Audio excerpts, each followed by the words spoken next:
hundreds of officers who defended us on January 6, 2021, Michael Fanone, Aquilino Gonell, Daniel Hodges, and Harry Dunn. And I thank them for being here today. Mr. Smith, thank you for appearing before the American people. I'm glad that the committee has finally granted you the same chance to report your findings to the American people that every other special counsel investigating an American president has had.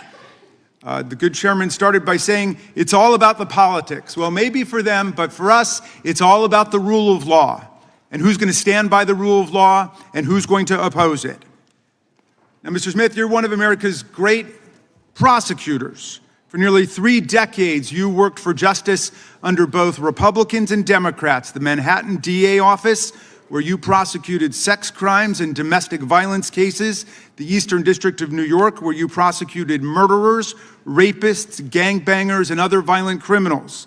Leading the public integrity section at the Department of Justice, you brought prosecutions against corrupt public officials across the political spectrum.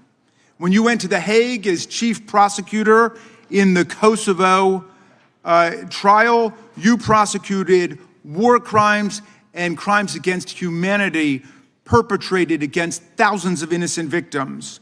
While others may have devoted their lives to corrupt self-enrichment, you have devoted your life to the rule of law and to public service. You've never been prosecuted for anything. You've never been convicted of anything. As far as I can tell, you've never even been the subject of a disciplinary proceeding over the course of your multi-decade career. But Donald Trump says you're a criminal and you belong in prison. He says you belong in prison, not because you did anything wrong, mind you, but because you did everything right.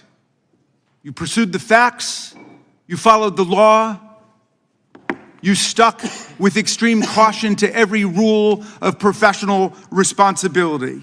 You had the audacity to do your job. Everybody here knows what you did wrong in Donald Trump's eyes and why he says you belong in prison.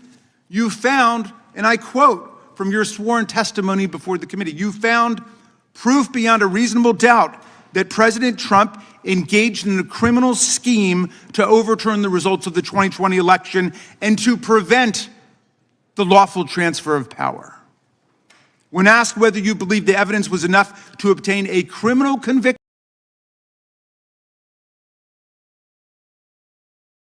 yes. Was responsible for the violence that took place at the Capitol on January 6th. You said our view of the evidence was that he caused it and that he exploited it and that it was foreseeable to him. You found that Trump knew he had lost the election. How? Well, his own Attorney General, William Barr, repeatedly told him so and described all of Trump's theories as BS. Trump's top campaign advisors told him he lost the election. Vice President Pence told him he lost the election. More than 60 federal, state, and court decisions, including 8 rendered by judges he appointed to the bench, rejected every outlandish election fraud and corruption claim that he made. Trump himself even privately acknowledged it, gesturing to Joe Biden on TV and saying, quote, "Can you believe I lost to that effing guy?" He knew he lost, but he threw everything into his big lie, which some people, even in this room to this day, will stand by and swear by. Well, when the big lie wasn't enough to convince officials like Georgia Secretary of State Brad Raffensperger, a Republican, to commit election fraud and just fine Trump 11,780 votes, when it wasn't enough to convince Trump's DOJ to, quote, just call the election corrupt and leave the rest to me and the House Republicans, when it wasn't enough to force Vice President Mike Pence to announce and then exercise lawless powers to reject electoral college votes and use counterfeit slates to anoint Trump the winner, that's when Trump incited mass violence on January 6th. While more than 140 officers were being brutally assaulted by Trump's mob, while rioters beat them with flagpoles and sprayed them with chemical agents and crushed them in doorways, and while they chanted, "Hang Mike Pence," and chased the vice president out of the Capitol, Trump and his team worked the phones calling not the National Guard, which was under the direct unilateral control of Donald Trump, but calling members of Congress, urging them to delay certification and to nullify the election results. Special Counsel Smith, you pursued the facts. You followed every applicable law, ethics rule, and DOJ regulation. Your decisions were reviewed by the Public Integrity Section. You acted based solely on the facts, the opposite of Donald Trump, who now has purported to take over the Department of Justice.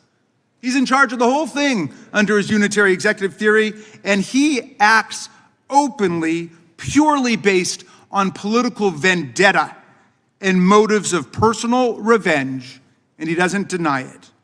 Our colleagues have complained about the special counsel's phone bill, showing only the timing and duration of calls and containing no content, no substance whatsoever from the calls. But those records were lawfully subpoenaed because Donald Trump made those members of Congress relevant to the investigation. It was Trump who chose to call them to advance his criminal scheme. As you testified, Mr. Smith, if Donald Trump had chosen to call a number of Democratic senators, we would have gotten toll records for them too. I trust our colleagues get the point because America certainly gets the point. There is much Mr. Smith still can't talk about, though we know he badly wants to. His investigation developed what he calls powerful evidence that Trump stole documents containing our country's most sensitive secrets, hoarded them in the ballrooms and the bathrooms of his well-trafficked Mar-a-Lago social club. He showed them off to visitors. And then he obstructed a federal investigation by instructing his attorney to pluck out anything really bad before turning materials over to the FBI and having his staff delete incriminating security tape footage. But today we're not going to hear a lot about that because you are gagged by an absurd judicial order rendered faithfully by Trump's most servile and sycophantic appointee to the federal bench, Judge Eileen Cannon. This order not only blocks release of Volume 2 of your report, which is unprecedented, about the classified document scam, it also gags you from discussing the report or its contents with us, with America. And so we don't know what's in it, but it must be pretty devastating because Donald Trump is desperate to keep Mr. Smith or any other DOJ official for all time from ever releasing it to Congress and to the American people. Now, Mr. Smith, if any of our colleagues foolishly choose to attack you and vilify you today, and I know that's not going to happen from some serious prosecutors over there like Mr. Knott and Mr. Schmidt, who understand what federal prosecutors do and what the rule of law means. But if anybody decides to attack you personally, they will only be revealing their own ignorance of what prosecutors do and their own indifference to what the rule of law requires in America.